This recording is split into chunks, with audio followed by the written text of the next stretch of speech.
Assalamualaikum warahmatullahi taala wabarakatuh dan salam sejahtera.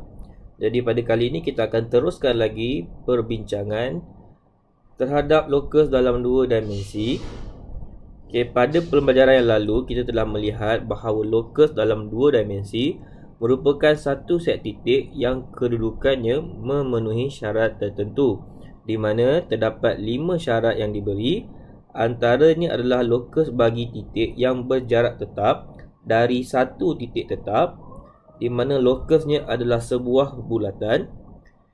Seterusnya adalah syarat yang kedua, iaitu lokus dari dua titik tetap, iaitu pembahagi dua sama serenjang.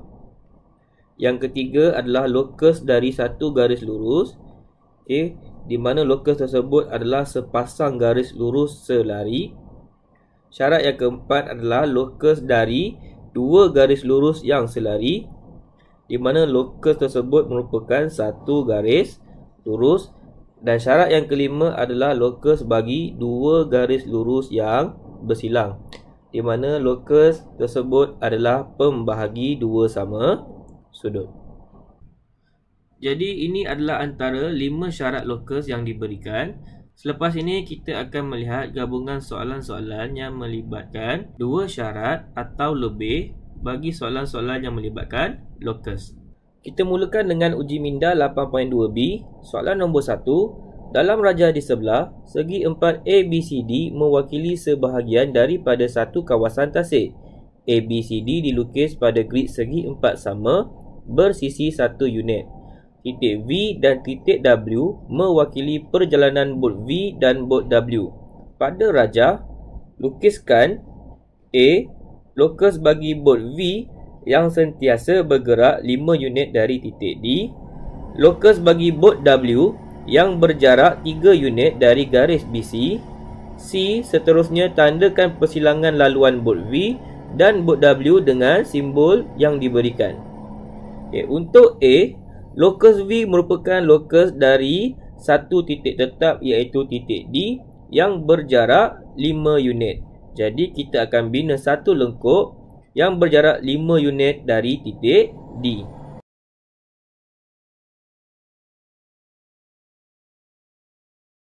Oleh itu, lengkuk tersebut dilabelkan sebagai lokus V. Seterusnya, lokus W adalah merupakan lokus dari satu garis lurus. Lokus bagi satu garis lurus adalah satu garis yang selari dengannya. Jadi kita akan bina satu garis lurus yang selari dengan BC dan berjarak 3 unit dari BC. Dan garis tersebut dilabelkan sebagai lokus W. Seterusnya, persilangan bagi lokus V dan lokus W ditandakan dengan simbol yang diberikan. Selesai. Jadi ini adalah bagi soalan nombor 1. Seterusnya, bagi soalan nombor 2, rajah di sebelah menunjukkan sata kates yang ditandakan dengan 4 titik E, F, G dan H. Faruk berada pada jarak yang sama dari paksi X dan paksi Y. Kedudukan Faruk juga kurang daripada 5 unit dari pusat O. Antara titik E, F, G, H, yang manakah merupakan kedudukan Faruk? Jadi di sini terdapat dua lokus. Yang pertama adalah lokus dari paksi X dan juga paksi Y, iaitu dua garis yang bersilang, di mana lokus bagi garis yang bersilang adalah pembahagi dua sama sudut. Seterusnya adalah lokus dari satu titik tetap, iaitu pusat O. Jadi bina satu lengkuk yang berjarak 5 unit dari titik O.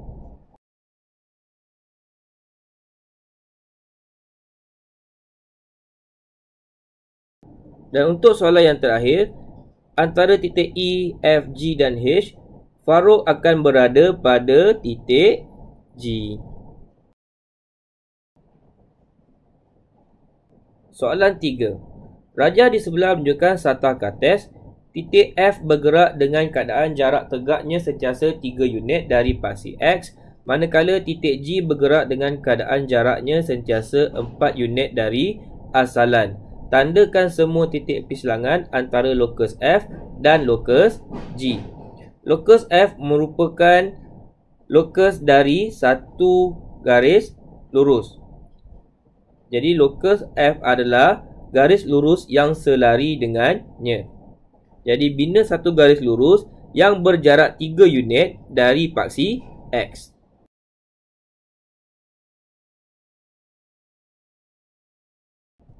Manakala lokus G merupakan lokus dari satu titik tetap iaitu O. Oleh itu, bina satu lekuk yang berjarak 4 unit dari titik O.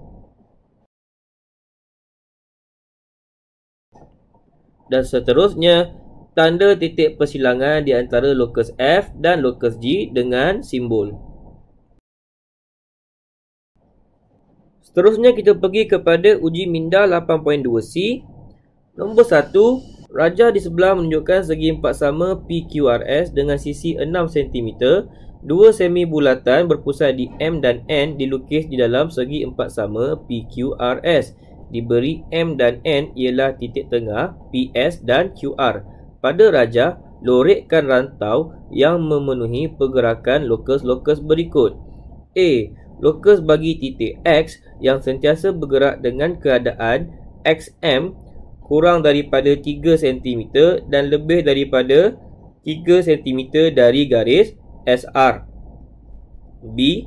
Lokus bagi titik X yang sentiasa bergerak dengan keadaan YM lebih besar atau sama 3 cm dan YN lebih besar atau sama 3 cm. C. Huraikan persilangan antara lokus X dengan lokus Y. Untuk soalan A, terdapat gabungan dua lokus iaitu satu lengkuk yang berjarak 3 cm dari titik M.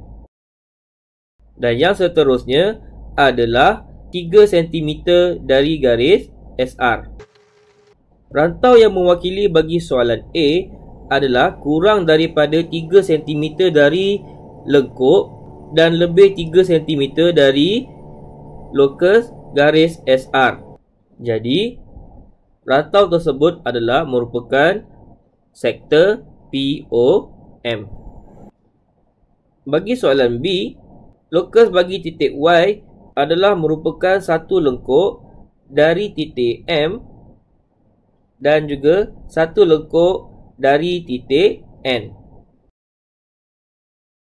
Jadi rantau bagi lokus bagi titik Y adalah rantau yang dilorekkan dengan berwarna biru. Untuk soalan C, persilangan di antara lokus X dengan lokus Y adalah merupakan lengkuk OP.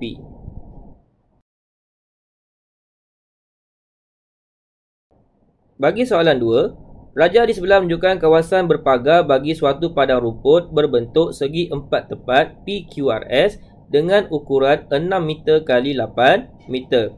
Seekor kambing diikat pada titik Q dengan seutas tali yang panjangnya 7 meter. Lorekkan rantau yang boleh dicapai oleh kambing itu.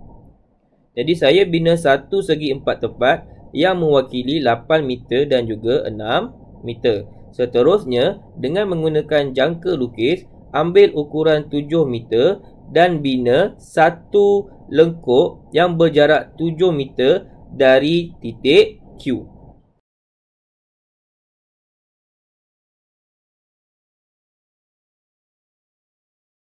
Jadi rantau yang boleh dicapai oleh kambing itu adalah seperti rantau yang berlorek. Nombor 3. Khalid melukis pelan untuk permainan mencari kotak harta karun pada grid segi empat sama dengan skala 1 cm kepada 1 meter. Pada rajah di sebelah, lukis A. Kawasan kotak harta karun jika berjarak 3 meter dari tiang bendera P. B. Kawasan kotak harta karun jika berjarak 5 meter dari jalan bahagia. Seterusnya, tandakan kedudukan yang mungkin bagi kotak harta karun dengan simbol yang diberikan. Jadi pertama sekali untuk A, bina satu bulatan yang berjarak 3 meter dari titik P. Untuk soalan B pula, lokus dari satu garis lurus adalah merupakan garis lurus yang selari dengannya. Jadi, bina satu garis lurus yang berjarak 5 meter dari jalan bahagia.